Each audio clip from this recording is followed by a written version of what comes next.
Hello friends, j'avais envie de parler des livres et je me suis dit que j'allais parler des livres que j'ai lus cet été. J'ai lu 13 livres cet été, ce qui n'est pas bien, mais c'est pas bien non plus.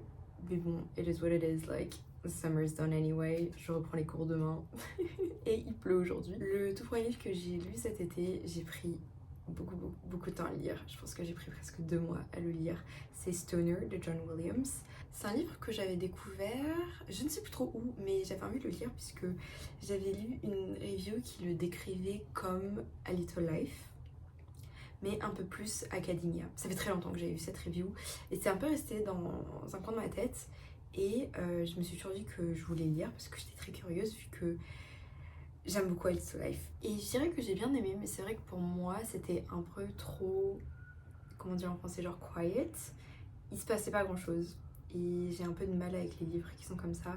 Je pense que ce que j'aime et ce qui n'est pas bien dans A Little Life, c'est justement l'élément de choc que ça a. Tu lis le livre et tu dis it can't possibly get worse than this, et puis boum, tu te prends genre une énorme claque. Quite literally. Dans Stoner, en fait, c'est très calme en fait, la violence que subit le personnage. C'est-à-dire que, bah déjà, le livre, c'est très simplement l'histoire de Stoner qui est très pauvre et qui, un jour, je sais plus trop pourquoi, mais ses parents vont avoir assez de fonds pour l'envoyer à l'université et donc il va commencer à s'éduquer en fait à l'université pour être fermier, sauf que il ne veut pas être fermier, il va découvrir la littérature et du coup il va être prof de littérature et donc c'est très ancré dans le monde de l'académia et en fait il va se retrouver dans un mariage, sauf que les deux sont très malheureux et surtout lui il se fait maltraiter à fond dans son mariage, genre psychologiquement, et en fait il y a tout qui se passe tellement dans le background, tu te rends pas vraiment compte qu'il est un peu coincé dans cette situation. Et puis en fait, petit à petit, tu vas dire mais waouh, c'est vraiment horrible. Et en fait, ce personnage est tellement malheureux et il est vraiment, enfin, dans une dépression profonde et ça te met très mal en fait quand tu le lis. Mais c'est juste, tout est tellement genre quiet. C'est très différent de ce à quoi je m'attendais. Je pense que, je sais pas, la comparaison avec A Little Life a fait que je m'attendais un peu plus. Mais fondamentalement, j'ai bien aimé le livre. Et je sais pas, j'ai aimé ce que ça faisait, ce que ça disait, mais c'est vrai que je trouve que ça n'aurait pas dû être comparé à Little Life parce que du coup, moi je m'attendais à pire, entre guillemets, mais j'ai quand même bien aimé. Et c'était très bien écrit, c'était très beau, il y avait de très belles lignes. Mais voilà. Après ça, j'ai lu La forêt au clair de lune de Michiko Aoyama. C'est un roman traduit du japonais, publié chez les éditions Nami. Et quand j'étais au Furet du Nord, qui est la librairie, enfin une des librairies à Lille, je sais pas, je regardais un peu la littérature traduite qu'ils avaient et je suis tombée sur ce livre et j'aimais trop la couverture et j'adore les couvertures des éditions Nami, je les trouve trop belles. Elles sont toujours genre très pastel et très calmes. Enfin, je sais pas, très apaisante, je trouve. Et du coup, je voulais vraiment juste posséder un de leurs livres. Et j'ai vu celui-ci et le résumé avait l'air cool puisque ça parlait d'un podcast que des gens écoutent et dans lequel ils trouvent du confort. Mais en fait, ce que je ne savais pas, et ça c'est mon gros problème, je pense, avec la littérature japonaise, c'est que c'est très souvent des livres un peu, qu'est-ce que je pourrais dire, Before the Coffee Gets Cold, où c'est des chapitres indépendants, parfois liés, mais c'est en gros chaque personne qui, chacun à son tour, va expériencer l'élément, je sais pas comment dire, genre l'élément un peu de ce livre. Donc par exemple ici c'est un podcast, donc dans ce livre là ça va être chacune des personnes qui découvrent le podcast et qui ont des problèmes dans leur vie et la manière dont le podcast va leur amener du confort. Et ça en fait c'est un truc que j'aime pas trop, je pense. Surtout j'ai trop du mal parce que les livres ils sont très rarement marketés en disant clairement que c'est ce genre de livre. Et je trouve ça un peu misleading parce que tu t'attends à une histoire et en fait tu te retrouves avec différents chapitres de personnages différents. Après, dans celui-ci, La forêt claire de lune, c'est vrai que les histoires étaient un peu reliées, mais j'ai pas trouvé ça hyper intéressant en fait. Et je crois que mon gros problème avec ce genre de livre, c'est que c'est très redondant. Tu suis 6 fois le début du podcast et leurs premiers sentiments quand ils ont découvert le podcast et leur réaction face au titre du podcast et à l'ouverture du podcast, et j'ai trouvé ça un peu compliqué à suivre. Enfin, je sais pas, je trouve que ça te sort vraiment de l'histoire. Mais je trouve ça trop dommage parce que j'aime beaucoup le concept d'un podcast. Ça m'avait un peu rappelé genre Radio Silence de Alice Oseman, qui est un livre que j'adore, justement pour cet élément-là aussi. Je sais pas, celui-ci j'ai pas trouvé ça fou. Et puis aussi la traduction était terrible. Enfin, je sais pas si c'est la traduction ou l'écriture, like something wasn't right when I was reading it. Et j'ai trouvé ça vraiment pas bon à lire en fait. Je trouve ça trop dommage parce que le livre m'a quand même coûté 20€. Mais bon, j'ai jugé un livre à sa couverture et j'aurais vraiment pas dû. Après, j'ai lu Deep End de Ali Hazelwood. C'était mon tout premier Ali Hazelwood. Je pensais toujours commencer par Lessons in Chemistry. Je sais plus. Non, c'est pas ça. Ça, c'est un livre que j'ai lu déjà. Non, c'est un truc Chemistry, je crois. Mais bref, de toute façon, je vous mets la couverture, mais vous devez probablement savoir de quel livre je parle. Je pensais toujours commencer par celui-ci, mais en fait, quand j'étais du coup au Furet du Nord, j'ai vu Deep End et j'étais intriguée parce que ça parlait de natation. Et du coup, voilà, j'ai décidé de lire celui-ci. Je l'ai pris sur ma Kindle. C'était hyper nul. C'était vraiment, vraiment mauvais. Je vais pas m'étaler dessus parce que je me sens toujours mal de cracher sur la romance, mais je trouvais que l'écriture était très mauvaise. Les personnages n'ont aucune chemistry. Tu sais pas trop ce qu'ils font ensemble. Je pensais que ce serait The Enemies to Lover, mais it's like barely Enemies to Lover. La natation, qui était la raison principale pour laquelle j'ai lu ce livre, avait une place absolument minimale et j'ai juste pas trouvé ça bien en fait. Est-ce que j'ai l'air hyper pâle sur la caméra parce que j'ai l'impression d'être très blanche and I don't like it. Après, j'ai commencé à lire des sorties récentes que j'attendais avec impatience. Donc j'avais commencé par Atmosphère de Taylor Jenkins Reid, qui du coup sa toute dernière sortie. J'adore sa manière d'écrire un peu des célébrités et d'explorer leur histoire. Je savais pas que Atmosphère avait une relation saphique et j'étais extrêmement agréablement surprise. Je sais pas, j'ai trop aimé en fait. Enfin, c'est un peu tout ce que j'attends de Taylor Jenkins Reid. Je m'attends pas nécessairement à un chef-d'œuvre de littérature. Je m'attends à une histoire qui m'accroche, à une écriture que j'aime bien, à des personnages que j'aime bien, à une relation pour laquelle genre I'm rooting for. Et voilà, j'aimais beaucoup l'élément un peu genre de impending doom qu'il y avait dans Atmosphère. Et je sais pas, j'ai trouvé ça trop cool et j'ai pas lu énormément de livres sur des astronautes. Du coup, j'ai trouvé ça sympa. Et voilà, j'étais très contente de le lire. Je crois que j'ai mis 4 sur 5 parce que j'ai kiffé. Et forcément, après avoir lu 2 livres qui étaient nuls et un livre sur lequel j'étais pas hyper sûre, j'étais très contente de lire un livre que j'aime bien. Après ça, j'ai lu My Friends de Frederick Backman, qui est l'auteur de Beartown, qui est une série que j'adore. J'ai adoré les 2 premiers tomes, j'ai pas aimé le dernier tome, et c'est pour ça que j'ai un peu arrêté de lire ses œuvres. Mais c'est vrai que quand j'ai vu qu'il avait un livre qui s'appelait My Friends, je me suis dit que ça allait forcément tourner autour de l'amitié, et c'est un truc que j'adore. Du coup, j'ai lu My Friends et j'ai trop aimé. Beaucoup de mal au début à entrer dans l'histoire, je pense que c'est vraiment son écriture qui rend les choses très particulières. Et je connaissais pas trop le résumé de celui-ci, mais c'est vrai que le plot est assez bizarre. Du coup, j'ai pris beaucoup de temps à entrer dans l'histoire, mais j'ai trop aimé. J'ai trouvé ça trop triste, j'ai pleuré toutes les larmes de mon corps. Et j'ai vraiment retrouvé la plume qu'il a dans Beartown, que j'aime tant, et des personnages que j'aime énormément, genre ce groupe d'amis, vraiment ça fait trop mal. Et t'as tellement envie de savoir ce qui leur arrive et pourquoi est-ce qu'ils sont dans cette situation-là et comment est-ce que l'artiste est devenu connu. J'ai trouvé ça hyper sympa comme histoire en fait. Ça faisait longtemps que j'avais pas lu de livre sans savoir du tout de quoi ça parlait et sans savoir à quoi m'attendre au niveau du plot.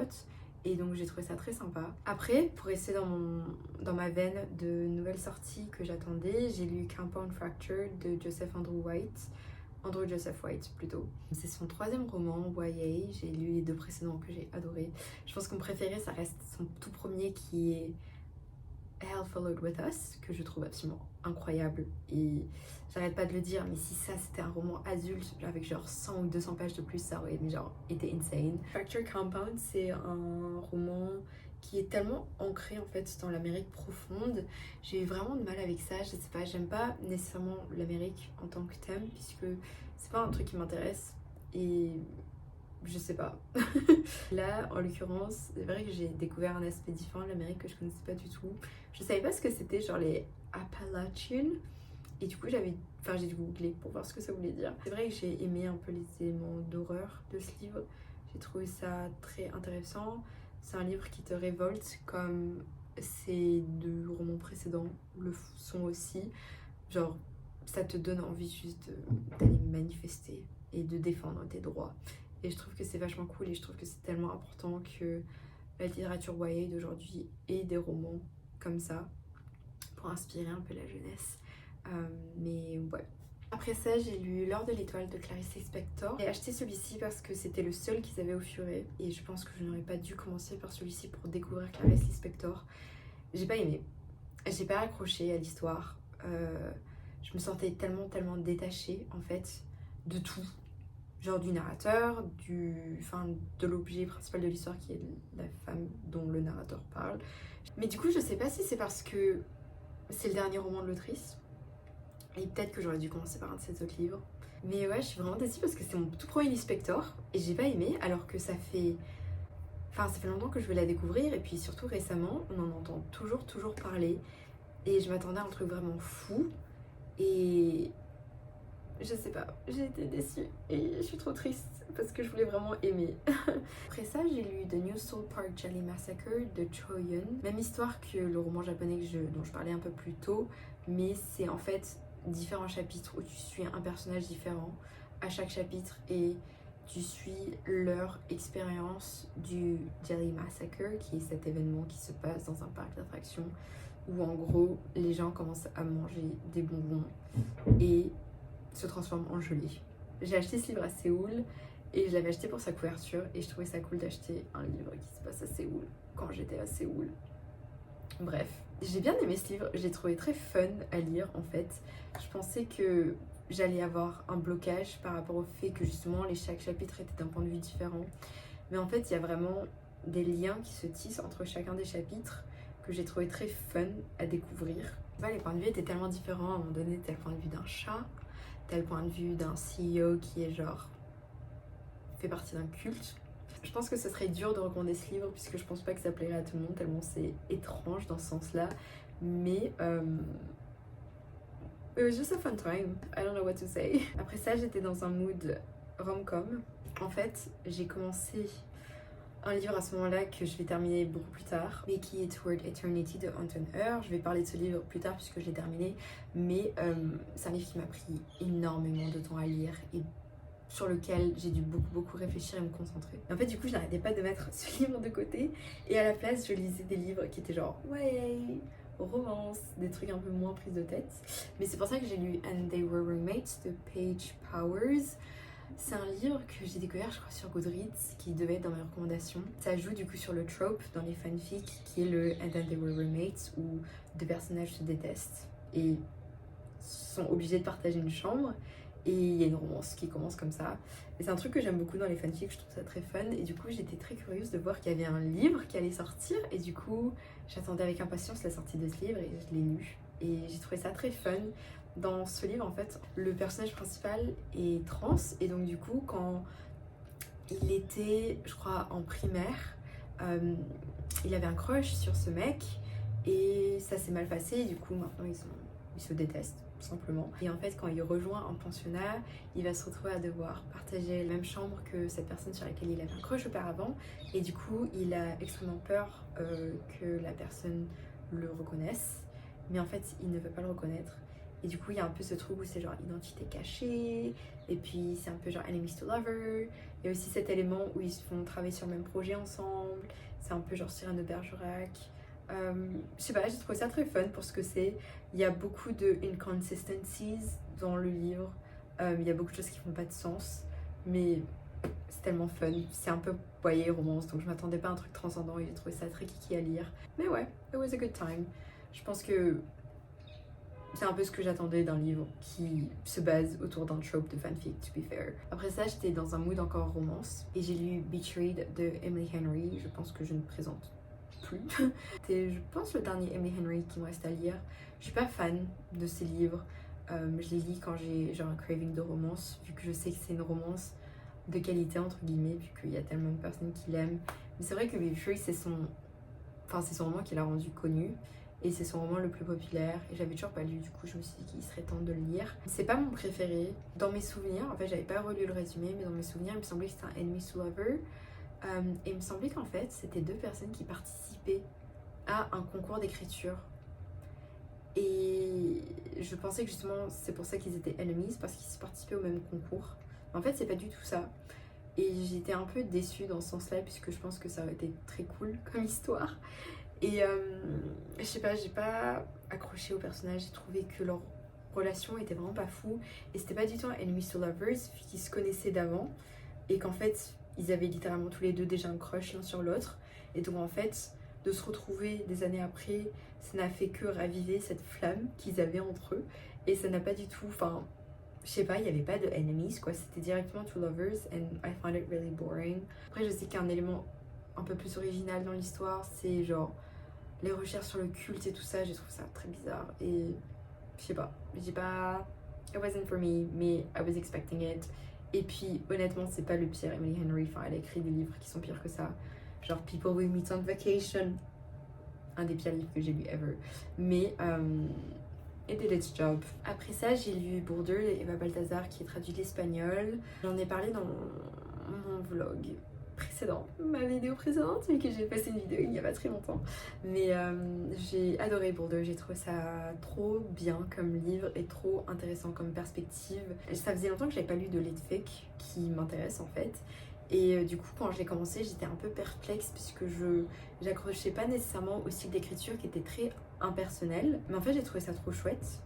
Quand on rentre un peu plus dans le psyche du personnage. Dans Bourdieu on suit un personnage principal qui est chef sur un bateau de croisière. Et en fait, lors d'un des arrêts, je crois, à un des ports, elle va faire la rencontre d'une femme avec qui elle va entamer une relation. Je crois que cette femme, un jour, va décider de déménager, je sais plus où, je crois que c'est en Norvège, en tout cas dans un des pays nordiques. Et Boulder va décider d'aménager avec elle. Et c'est comme ça qu'elle va commencer à avoir une vie un peu plus domestique. Et ensuite, il se passe un peu genre l'élément tournant du livre auquel moi je m'attendais pas puisque je n'avais pas lu le résumé, en fait j'avais complètement oublié de quoi parlait le livre et pour moi c'était vraiment le plot twist en fait du livre.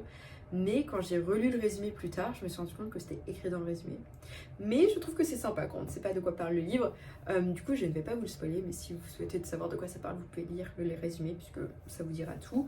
Mais du coup, voilà, il se passe un peu l'élément tournant du livre et c'est à partir de là que j'ai vraiment accroché. J'ai trouvé les réflexions hyper intéressantes puisque je me retrouve beaucoup dans le personnage de Boulder. Elle est vraiment genre tiraillée entre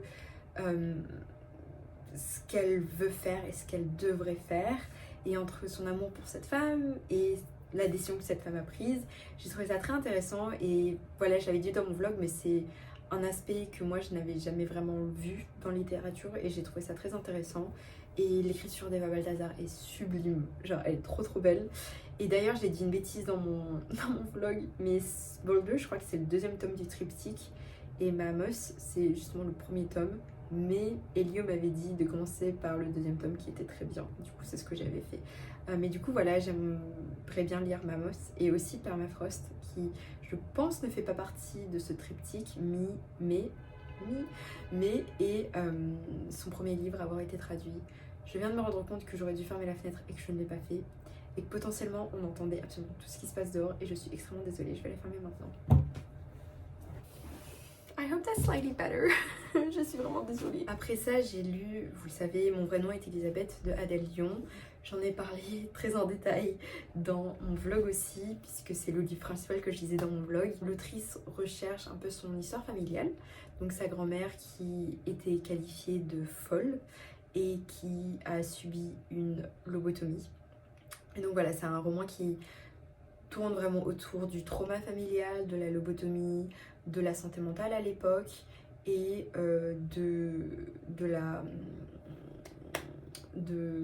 du contrôle que les hommes avaient sur la vie de leurs femmes et des femmes de leur famille. Je trouve ça hyper révoltant. C'est vrai que moi je connaissais pas beaucoup de choses sur la lobotomie, du coup j'ai beaucoup appris de ce côté-là. Je sais pas, genre parfois genre, je ferme les yeux et je pense au fait qu'on faisait littéralement des trous dans la tête des personnes et je trouve ça absolument fou en fait.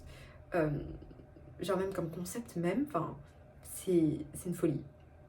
Genre c'est... I don't even have the words for it. Et enfin on arrive à la dernière lecture de l'été que j'ai terminée hier soir et qui est Toward Eternity de Anton Heur. Anton Heer, c'est un... Enfin, il est principalement connu pour être traducteur du coréen à l'anglais. Donc, il a traduit par exemple Chris Bunny, il a traduit I Want to Die by One Eat Boki, il a traduit le roman de BTS, il a traduit genre beaucoup de livres. Quand tu t'intéresses vraiment au travail qu'il fait, c'est une folie. Donc voilà, je trouve que c'est un personnage hyper intéressant. J'ai pas lu énormément de sa traduction, honnêtement, mais rien que lui en tant qu'être humain, genre je l'adore et je le suis sur les réseaux. Et du coup, j'attendais avec impatience la sortie de son premier roman puisque j'étais curieuse de voir ce que lui en tant qu'auteur aurait à dire. Et honnêtement, je pense que genre it checks out avec le genre de personne qu'il est. Je m'attendais pas à ce genre d'histoire, mais quand j'y pense, enfin, ça fait tellement sens qu'il ait écrit un livre comme ça. C'est un roman plutôt de sci-fi qui est autour du mot, enfin des mots, de la littérature, de la poésie et du rôle que ça joue à words, du rôle que ça joue à nous former en tant que personne et en tant qu'être humain qui a genre une conscience et qui a des idées et qui sont en gros définies par nos idées et par la littérature et la poésie qu'on consomme. Et en fait, on suit du coup une entité qui vit un peu éternellement. C'est genre des nanites qui vivent en gros éternellement et on va les suivre et suivre leur enveloppe un peu corporelle sur plusieurs années, enfin plusieurs centaines d'années. Voilà, j'ai hyper mal expliqué le livre. Mais honnêtement, je comprenais même pas le livre. Je me sentais tellement stupide en lisant le livre, tellement compliqué à comprendre. Et parfois, au début, je pensais vraiment que c'était très pompeux comme écriture. Mais après, au milieu et vers la fin, ça allait beaucoup mieux. Et j'ai vraiment... Enfin, une fois que j'ai compris vraiment le concept de l'histoire, je pense que j'ai beaucoup plus accroché. Mais ça m'a pris beaucoup de temps. Mais j'ai aimé... Enfin, j'ai pas aimé la forme, mais j'ai aimé le fond. C'était tellement bien écrit. Je pense honnêtement... Ou ma Kindle. Je pense honnêtement que j'ai surligné, mais sur des phrases presque toutes les 2 pages. La folie, j'arrêtais pas de surligner des phrases que j'aimais bien et des paragraphes que j'aimais bien. Parce que juste c'était tellement bien écrit. Enfin, je sais pas, genre pour moi ça confirme vraiment le fait que je trouve que c'est une personne trop intéressante en fait. Et j'aime beaucoup ses idées. C'est vrai que je pense qu'il n'était pas obligé de l'écrire de manière aussi compliquée, mais je respecte énormément ce qu'il a fait et je trouve que c'était tellement différent. Vous aimez un peu les histoires qui sont comme ça, basées autour du mot et genre de l'essence même qu'a les mots et de l'importance que ça joue dans la civilisation, je vous le recommande. Mais c'est très compliqué à lire. Like, I'm not gonna lie, my brain is fried. Et du coup, voilà, c'est ce que j'ai lu cet été. Je suis très contente parce que il y a pas mal de livres auxquels je pensais depuis très longtemps et je suis contente de les avoir enfin lus. Et j'ai réussi à lire aussi pas mal, enfin quelques-uns des livres papier que j'avais, même si je n'ai pas fini tous les livres que je vous ai présentés dans mon blog. Mais c'est pas grave, I live with that.